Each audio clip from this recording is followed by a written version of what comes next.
right, here we go, folks.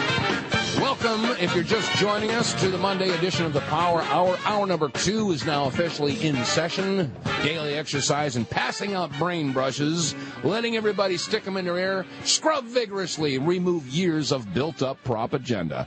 And as is regularly the case, Monday, second hour, is when we bring our financial forecaster, the international forecaster indeed, Bob Chapman, is joining us. Welcome to the Monday edition, Bob. Well, thank you, Dave, and I'm very happy to be here, and I've had my Dr. Strauss. Oh, okay. Well, you know, I've been taking my Strauss heart drops myself, and as many others are. Okay, I tell you what, let's just jump right into this with both feet. The futures are down. Everybody's looking at more negative numbers from the NASDAQ, the Dow, and, of course, the S&P. The S&P is now way below that magic number, 750 points. Where are we going with this, Bob, and what does it all mean? Well, as I said 2 weeks ago, I expected the former low of 1994 and 2002, 2003, of 7,286 on the Dow to be broken. And that it was. And I said I think that it will go, before it has a rally, to 6,000 to 6,600. And this morning we are trading down pre-opening about 100 points, which would put us down around 65, 50, or 60. And we'll go down there and wherever it's going to be. And then I think we'll get a summer rally, which will, a bear market rally. And then in the fall, I believe that we're going lower. Where? Anywhere between 6,000 and 3,800. Whoa. And it's hard to say at this point. I noticed that fear is starting to pervade the markets. Mm-hmm. I see people who normally are rah-rah are kind of pulling back and saying, gee, what's going on? Mm-hmm. We, of course, have been telling people since 14,000 to get out of the market, and we've been very successful in doing so. Mm-hmm. What is going on, too, with the lower market, it affects your IRAs and your 401ks and other kinds of pensions. Mm-hmm. And I think if we get down around 4,000 on the Dow, there's going to be pension payout adjustments. And I think by that time, we'll probably be in no longer a hyperinflationary mode, but probably a deflationary mode as a prominent mode. And that probably will take about another 2 years. I want to allude to what you were talking about with Glenn Beck. I think he's a change agent. I think that what they're trying to get people to do, the complex out there he calls the bubbas, he wants them to get out in the street and start raising heck so they can put martial law in effect. Absolutely. And I think that's what that's all about. Mm-hmm. Yeah, I think they want to instigate folks so somebody will go out there and do something stupid and basically allow them to justify the military action that they would take, which might or might not be appropriate. That's right. And so please don't get sucked in by these people. Every group has them. We saw the same kind of things going on with virtually the same kind of leadership that we have today in Washington in Germany in 1933. And, yes, one was fascist and the other is Marxist. We have a Marxist president, for those who didn't know. And but they're very similar. Just modes of operation. And I think this is what we're facing, and you've got a lot of decent people throughout the world who are saying to themselves, look at this terrible leadership we've got. What are we going to do about it? And they're going to have to work their way through it. But don't go out and do anything that Glenn Beck would have you do and be a bubba. Let's try to work through the system. The system is going to deteriorate further and further, so you're going to have more help as you go along, because unemployment is going to be, at the end of next year, probably somewhere in the vicinity of about 10 million. Mm-hmm. And that would put unemployment on the U6 at somewhere in the vicinity of 35%.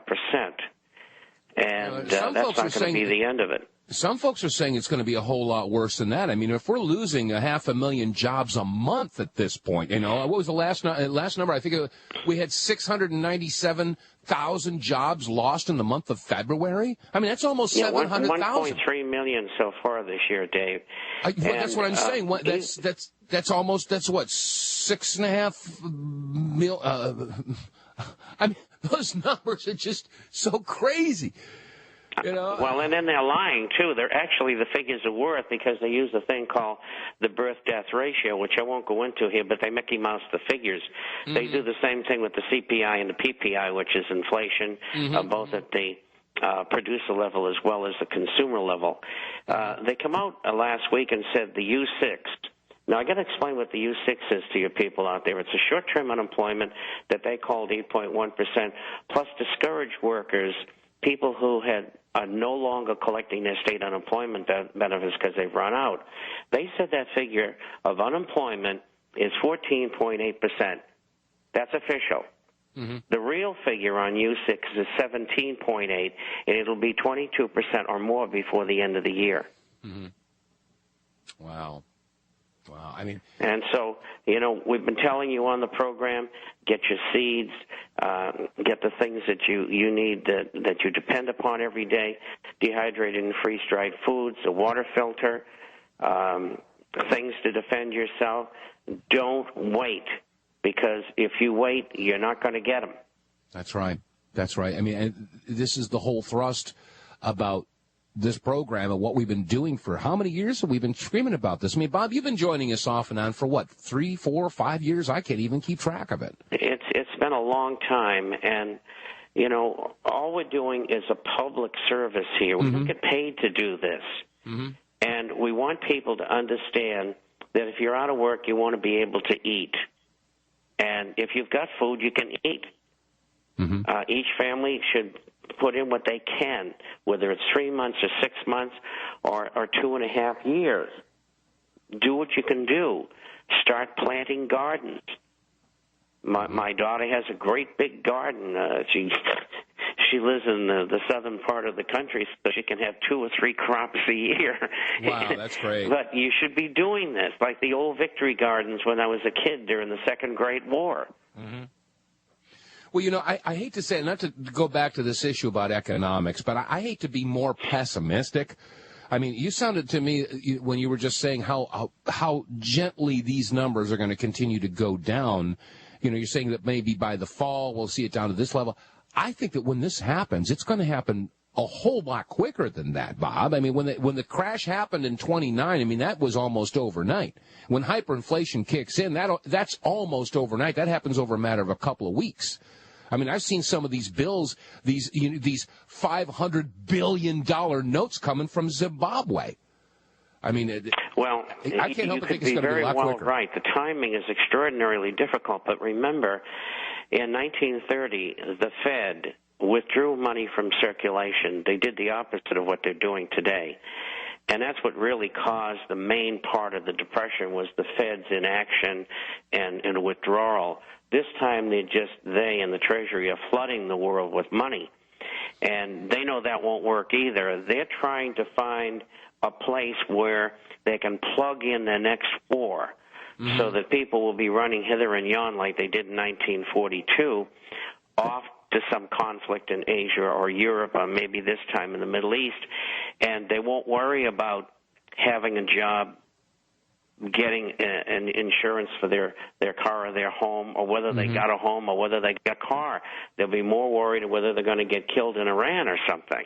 Yeah. And so this is the next thing that's going to be plugged in by these people. And this conjuring on the main media is made to prepare you for further violence. Well, they certainly are setting the table for that, and we're hearing that all the time. You've already mentioned what Glenn Beck is doing. Maybe he's a change agent or whatever. But I wanted to jump into, before we go to the commercial break, about some of the issues that you're bringing up in your latest newsletter. And by the way, folks, if you haven't subscribed to Bob Chapman's newsletter, I don't know what you're waiting for. I mean, usually it's around 30 pages. This is not some, short little, goofy little newsletter. He's got a ton of stuff out there. And, of course, the phone number to dial if you'd like to order is what, Bob? It is right at my fingertips here, and I'm glad you asked because Joyce usually has it. It is 877-479-8178. That's toll-free, 877-479-8178. Or you can go to the site, theinternationalforecaster.com. That's the way to go, actually. For those of you listening online, just go to the website. Don't even mess with the phone. But, all right, so in this newsletter, right off the bat, I was paging through it. And this, folks, like I said, this is a 30-page newsletter. This isn't something, it's light reading. You're going to sit down. It's going to keep you busy for at least a half an hour, unless you're a speed reader. I mean, because you got to go through and read this stuff slowly.